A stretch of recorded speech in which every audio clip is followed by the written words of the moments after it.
My girlfriend said, "If you loved me, you'd chase me." I replied, "Real love doesn't need chasing." She thought I'd call all night, beg at her door, and apologize by morning. Instead, her boxes were labeled by noon, her key code was dead by dinner, and somebody else taught me what love actually felt like.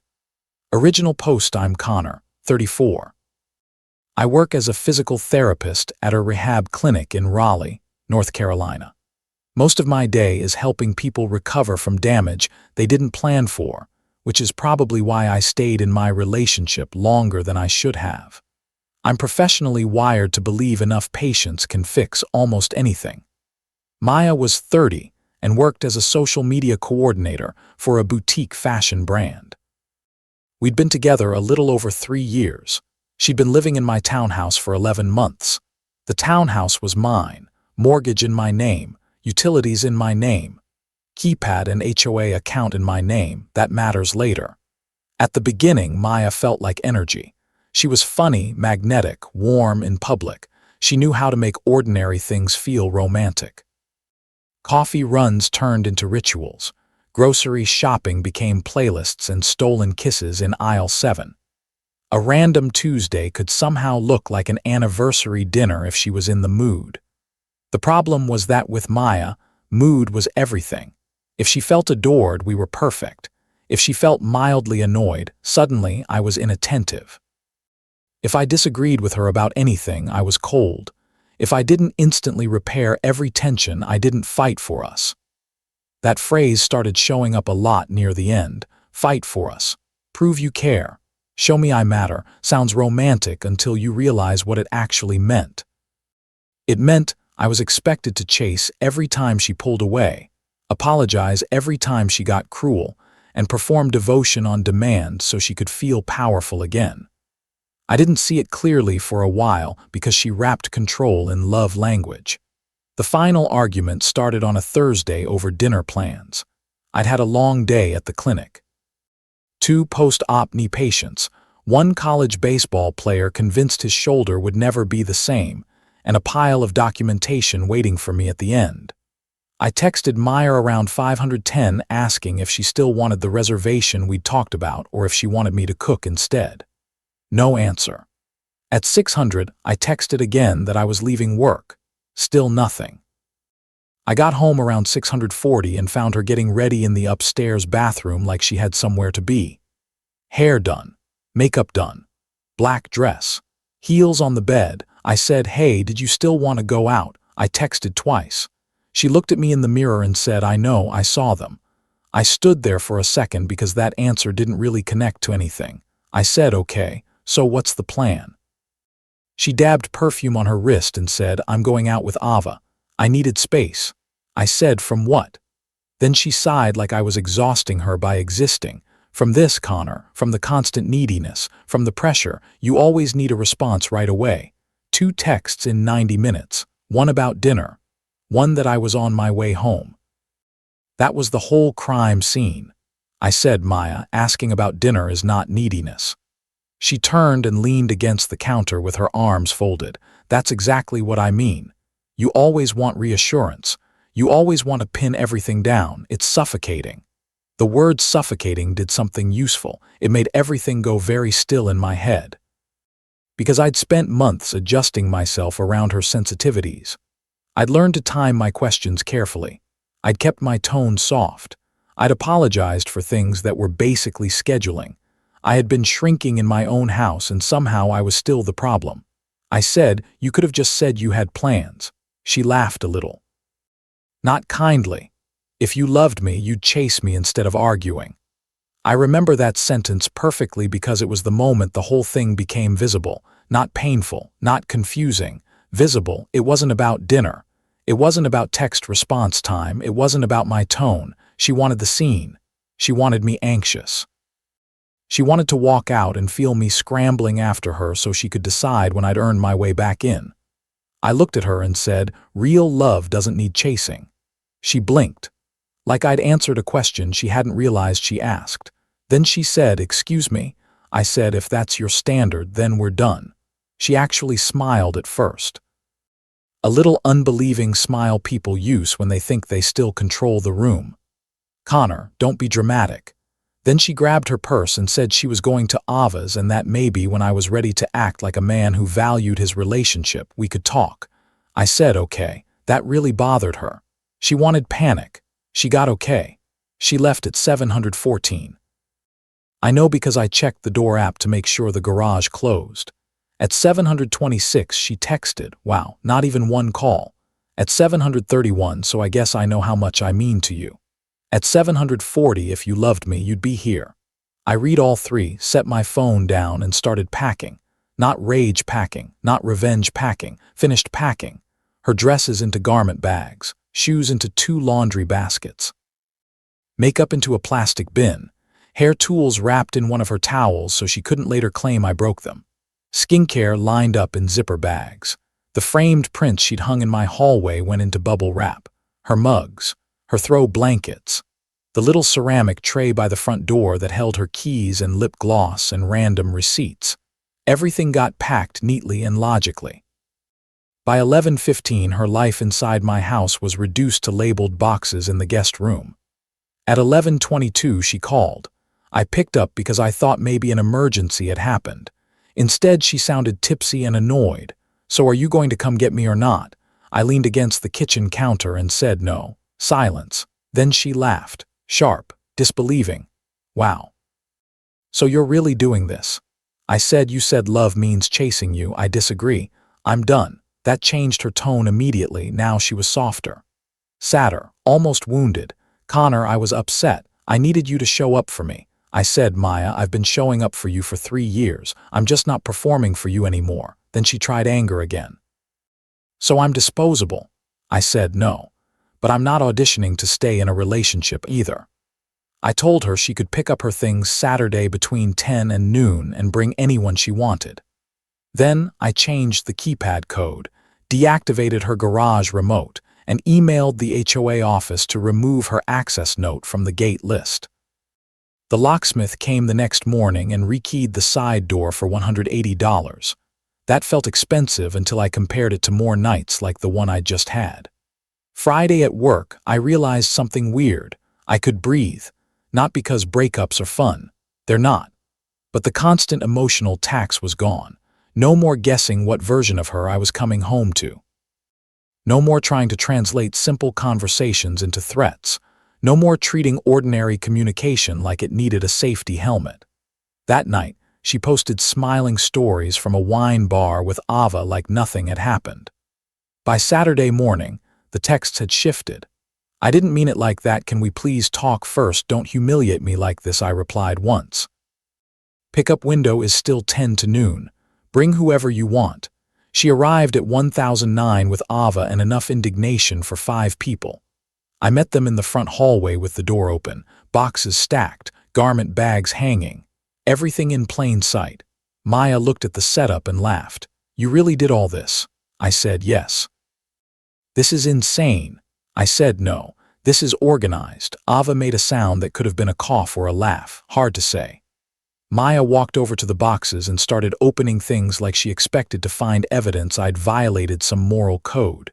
Did you read my journal? No. Did you go through my laptop? No. Where's my green makeup case? Bathroom bin. Side pocket. That answer irritated her more than if I'd actually been careless. Then she lowered her voice and said, you didn't even try. I said I tried for years. I just stopped chasing. That was the first moment she looked scared instead of angry, not heartbroken. Scared, because she was realizing the script had ended and nobody asked her permission. They loaded her things in 2 trips. On the second trip, she came back alone and stood by the doorway. You're going to miss me more than you think. I said maybe, but I'm still not chasing you. She stared for a second like she was waiting for the old Connor to reappear. Then she left. I thought that would be the ugly part. I was wrong. Update 1 by Monday. Maya had turned the breakup into a public art project. First came the flying monkeys. Ava texted to say Maya was devastated and I should at least hear her out because real love takes work. Then her cousin Jordan sent me a paragraph on Instagram about how women need emotional reassurance and maybe I had been too rigid. Then a guy named Blake, who I'd met once at a birthday dinner, messaged me on Facebook saying Maya was saying I threw her out over one argument. I sent all three the same screenshot. If you loved me, you'd chase me. Real love doesn't need chasing.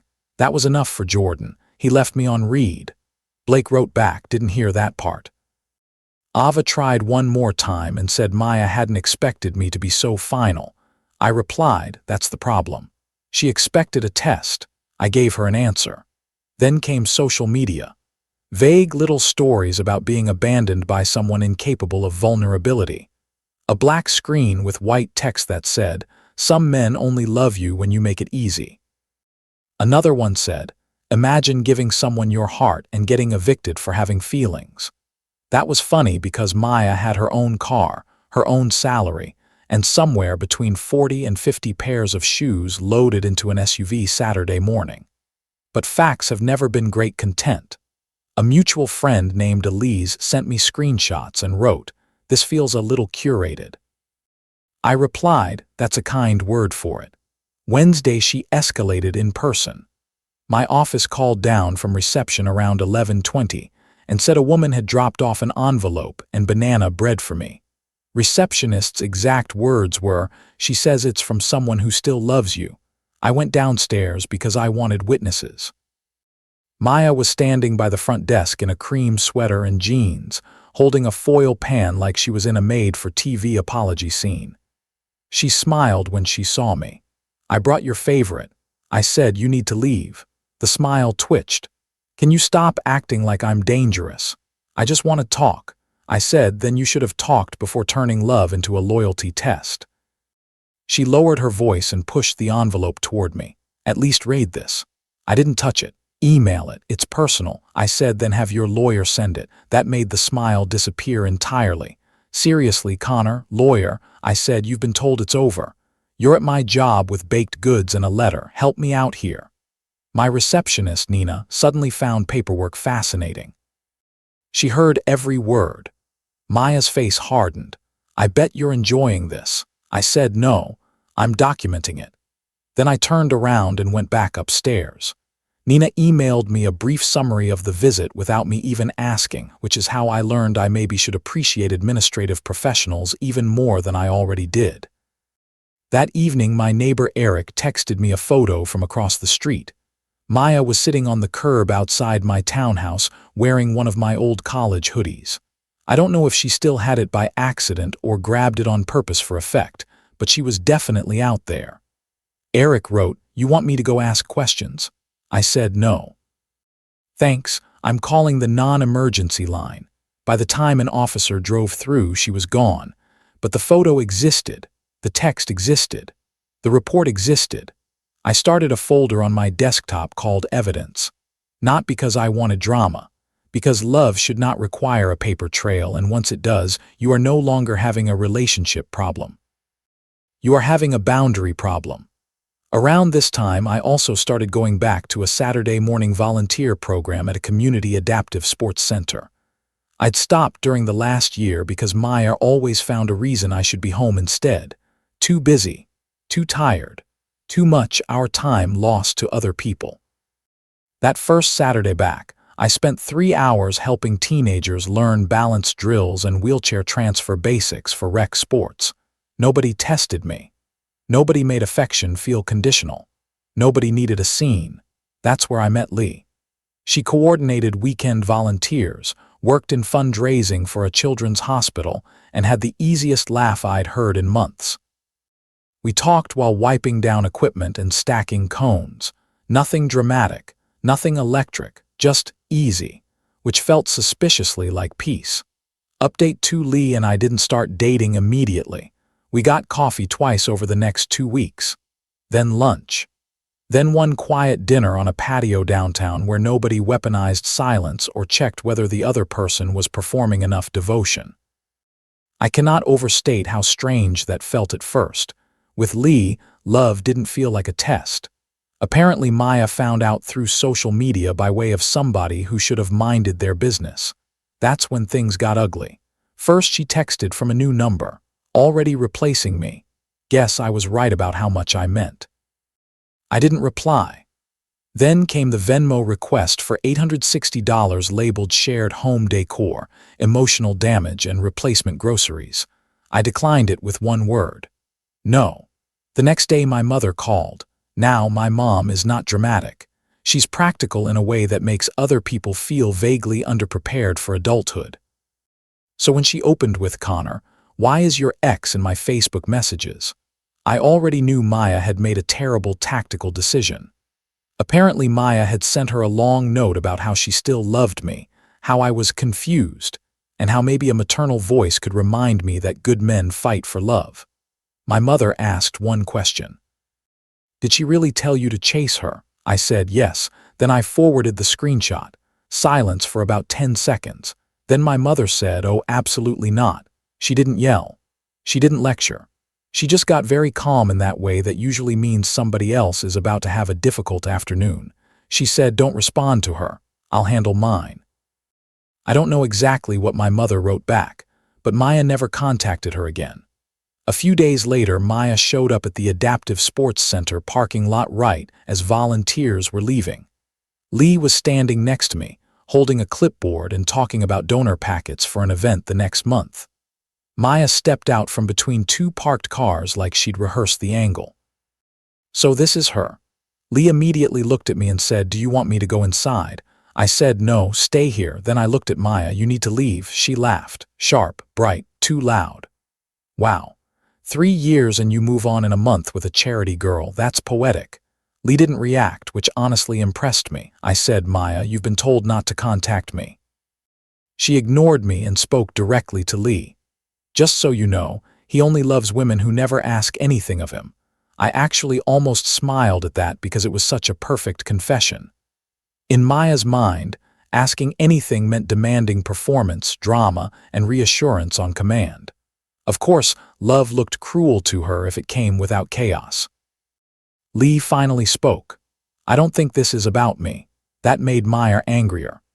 She stepped closer and dropped her voice into that tight, dangerous calm people use right before saying something useful in front of witnesses.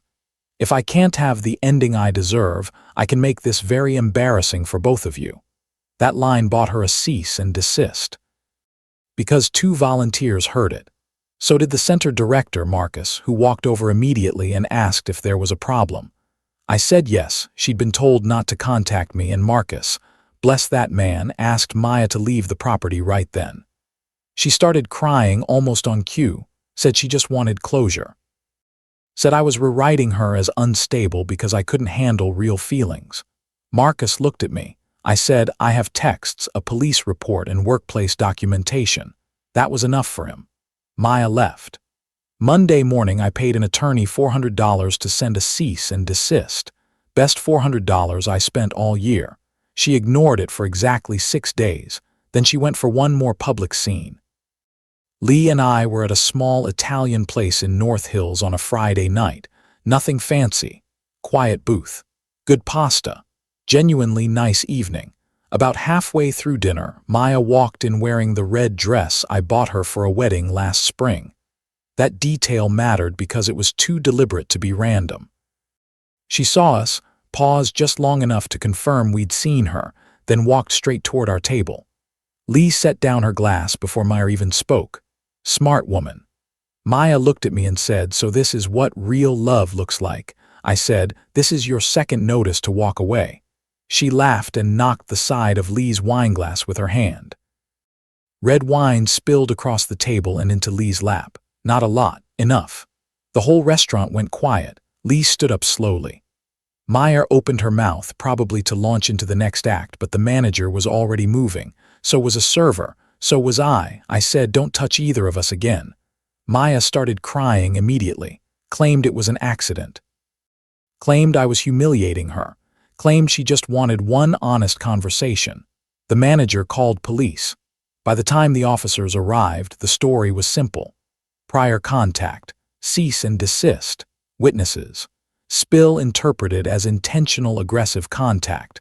Maya got a trespass warning from the restaurant and a very visible reality check. The next Monday, my attorney filed for a protective order. At that point, this was not about heartbreak. It was about access. Maya didn't miss me. She missed the version of love where she controlled the temperature in the room and I worked to earn sunlight. Final update: the hearing was 3 weeks later.